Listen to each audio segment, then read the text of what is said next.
डालते ही आपको देश भर की अदालतों द्वारा किए जा रहे कामों की झलक मिलने लगती है। लेकिन क्या आप बता सकते हैं कि हमें इन अदालतों की जरूरत क्यों पड़ती है? जैसा कि आप इकाई 2 में पढ़ चुके हैं, हमारे देश में कानून का शासन चलता है। इसका मतलब ये है कि सभी कानून सभी लोगों पर समान रूप से लागू होते हैं। और जब किसी कानून का उल्लंघन किया जाता है तो एक निश्चित प्रक्रिया अपनाई जाती है। कानून के शासन को लागू करने के लिए हमारे पास एक व्यवस्था है। इस व्यवस्था में बहुत सारी अदालतें हैं जहाँ नागरिक न्याय के लिए जा सकते हैं।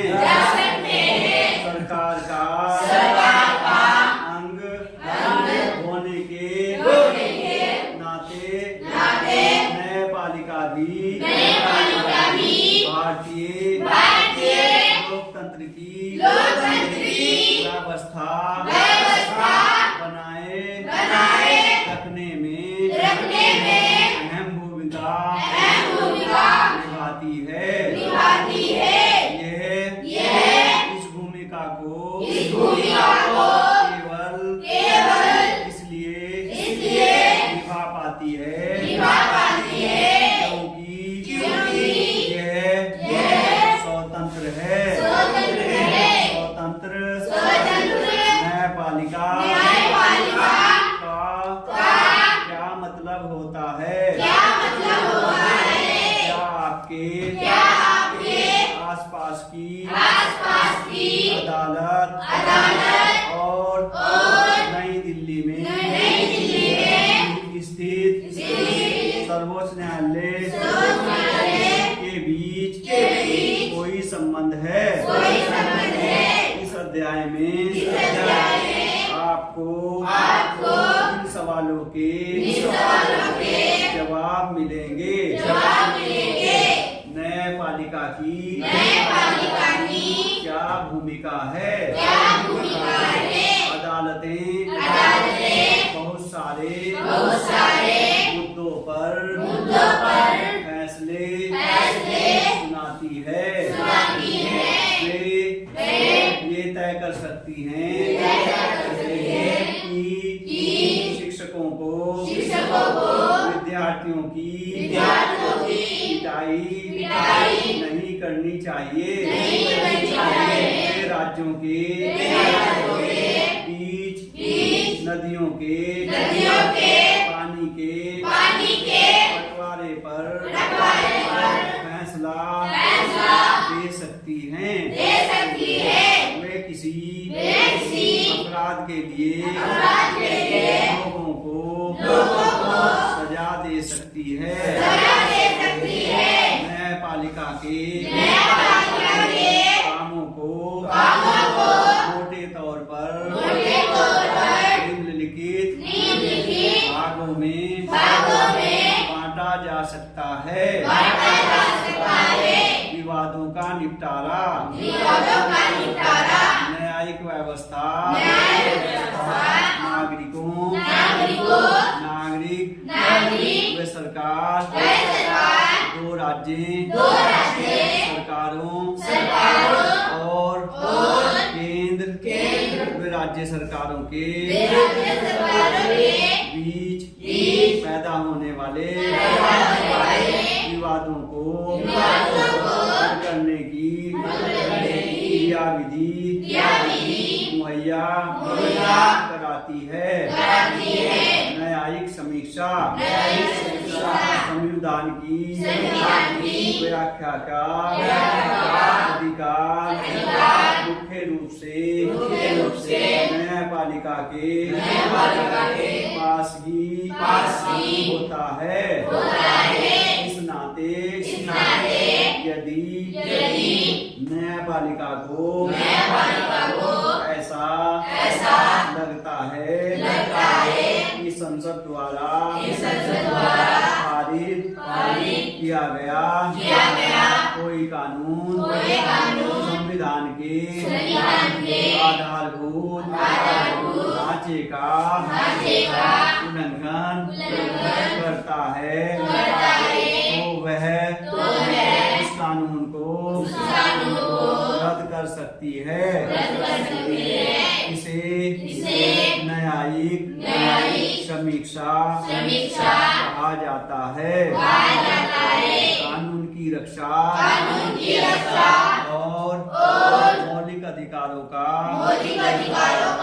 क्रियान्वयन अगर देश के किसी भी नागरिक को ऐसा लगता है कि उसके मौलिक अधिकारों का उल्लंघन हुआ है तो वह सर्वोच्च न्यायालय या उच्च न्यायालय में जा सकता है।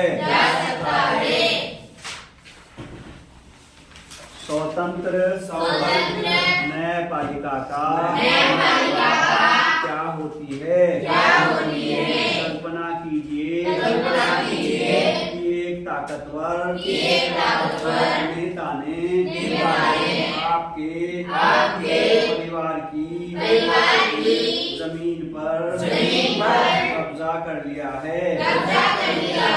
आप एक ऐसी व्यवस्था में रहते हैं जहाँ नेता किसी न्यायाधीश को उसके पद से हटा सकते हैं या उसका तबादला कर सकते हैं।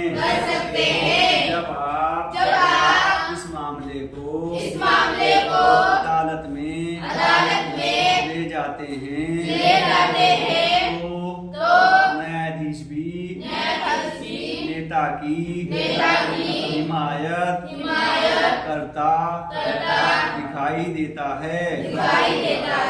नेताओं का न्यायाधीश पर जो नियंत्रण रहता है उसकी वजह से न्यायाधीश स्वतंत्र रूप से फैसले नहीं ले पाते।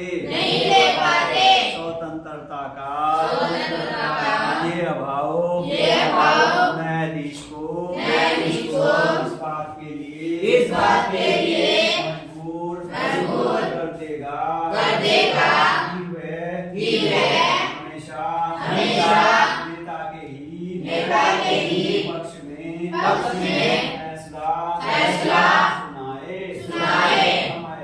हम ऐसे बहुत सारे किस्से जानते हैं जहाँ अमीर और ताकतवर लोगों ने न्यायिक प्रक्रिया को प्रभावित करने का प्रयास किया है। लेकिन भारतीय संविधान इस तरह की दखलंदाजी को स्वीकार नहीं करता। इसीलिए हमारे संविधान में न्यायपालिका को पूरी तरह स्वतंत्र रखा गया है। इस स्वतंत्रता का एक पहलू है शक्तियों का बंटवारा। जैसा कि आपने पहले अध्याय में पढ़ा था। ये हमारे संविधान का एक बुनियादी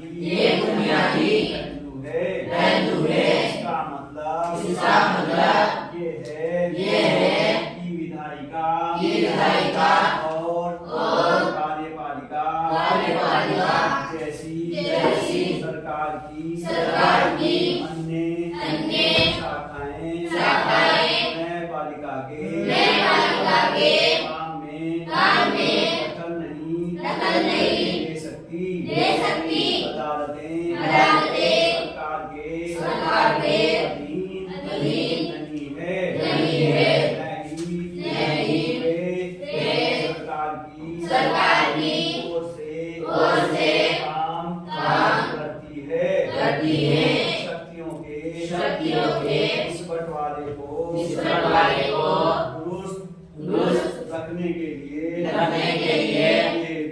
ये भी महत्वपूर्ण है कि उच्च न्यायालय और सर्वोच्च न्यायालय के सभी न्यायाधीशों की नियुक्ति में सरकार की